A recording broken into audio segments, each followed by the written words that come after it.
Welcome, Lexington fans, to our Wildcat football preview show. I'm Athletic Director Dustin Curtis, and I'm joined this morning with head football coach Stuart Young to talk about tonight's matchup with the Gilbert Indians. Coach Young, welcome and thanks for joining us today. Thank you, Coach. Excited time here. Thank you for having me here this morning. Coach is making his Lexington debut, marking back-to-back years. The opening game in this rivalry has featured a new coach for one of the teams. This last year, Coach Ozzie Exume became the head coach at Gilbert following District AD Chad Leapart. Coach Young joined Lexington via the Saluda Tigers, where he won 93 games and the 2019 state championship, something I know that town waited a long time for and celebrated big afterwards. Coach, tell us how your transition has been coming over to Lexington. It's been a great transition. Like I told everyone, the people are great, students are great, athletes work hard, very respectful. So that made it really easy. Those factors made it easy in transition over to here. It's a lot bigger, a lot different in that regard. But now that we've gotten past those transitions, football is football. So that's became more normal now that we've gotten closer to football season. Yeah, Coach, I've been really impressed with your staff that you've assembled, and I know some guys were holdovers from the previous few years, and even a few that have been here for quite a long time. But you guys seem to get along really well, have great camaraderie. Tell everyone about your staff leadership and some of the important pieces you added in the offseason. Well, first thing I did was sit down and talk to everyone that was on staff. Some decided that they wanted to go in a different direction. Most of them stayed around and bought into what we're trying to do as my vision, so to speak. And then I went and found some people that I really trust, that I've worked with before and or had previous relationships with before that are really good at their job, coaching football. Offense coordinator I did bring over Brent Wilder. He was with me for 5 years at Saluda. Was very instrumental in getting that program going, and I trust him to come over here and help me with things that I may not be as good at as he is. And brought in some other coaches. Coach Cagle's been a great asset to me.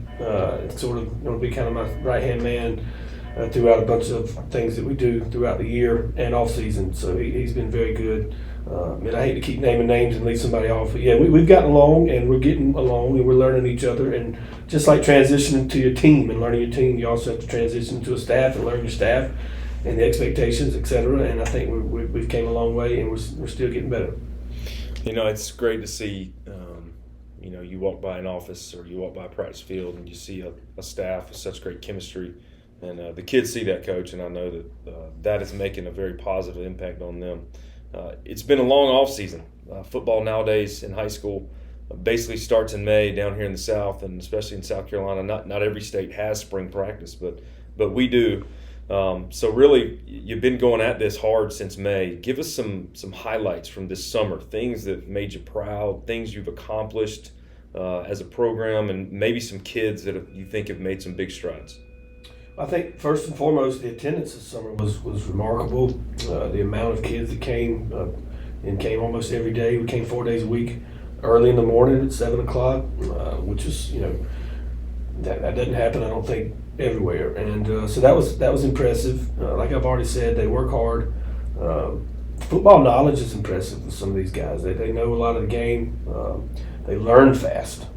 You don't have to tell them a lot of things over and over. One or two times, and they usually get it.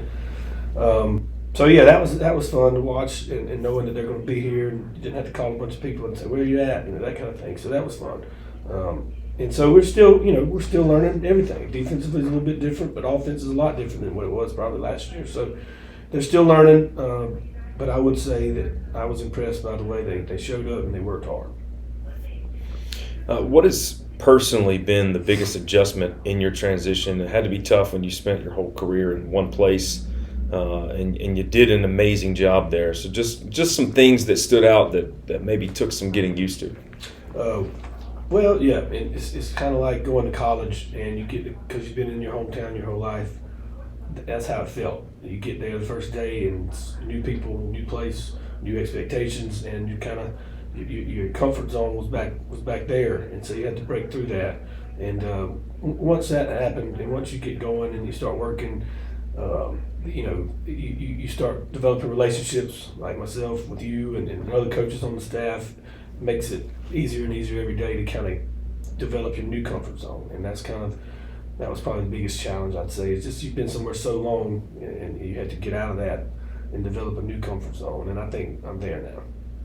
Oh, thanks, Coach. We're certainly blessed to have you. Let's dive into this Gilbert team that made some big strides last season. Obviously, the Wildcats opened up with a win against Gilbert, and they got off to kind of a slow start, but they really found their way. They ended up churning out 8 wins, had some big region victories down the stretch, made the third round of the playoffs before losing to a common region foe for them in North Augusta. Again, third round of the playoffs. What jumps off the film at you about them that's impressive? They're faster than it's fast football team.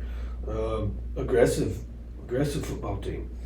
We don't have a lot of tape on them. It's just been a weird, this weather's been, just eliminated a lot of opportunities for people to scrimmage and all that. So, a lot of things are unknown. But it just 2 or 3 adjectives I'd use: fast, physical, aggressive. That's what I see when I see them. So I know they're going to be confident. They're playing at home. They did have a good end of the season. Got a good coaching staff. Big atmosphere, and so they're going to be a good football team. Coach, you've coached plenty of games against the Indians before. Has there ever been a time where they were in the same region as you in Saluda? Yes, early in my career, there was when I was a coordinator, there were some times they were in our region, and then we played them preseason a couple of times as the head coach there. So I've 7, 8, 9 times I've probably played against them. Okay, so certainly you've been over to, as they call it, Tomahawk Stadium. Tell us your feelings on the game day atmosphere over in Gilbert, America. It's fun, and that's when I was at Saluda, we'd play them, we'd turn the music on and play the Tomahawk Chop throughout practice over and over and over.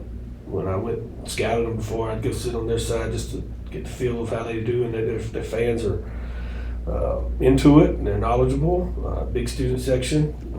They make a big production over there, and so I've been to games in playoff atmosphere over there, watching them play when my nephew played there, and I've seen the big time environments. So yeah, but what else would you want it to be like? Yeah, quiet and absolutely. Yeah, man, let's go play in a place that's fun and memorable. For sure. Well, Coach, offensively, tell us what is important for your guys to do tonight and have some success, and maybe also a player or two that you think needs to have a good night. Well, we've can't beat ourselves. I know that sounds like coach speak and everybody says it, but it's really, really true in a game like this. With limited knowledge of the opponent, limited experience of either side, offense and defense, so we can't beat ourselves on offense. No turnovers, stupid penalties. We just have to be good at those things that Gilbert has no control over. We have to be good at that. Main thing is find some momentum. Find some momentum offensively, get some things rolling. I think would help us. I think that's something we got to do: is find some momentum early and keep it. Same thing on defense. Defensively, once again, we return basically one starter.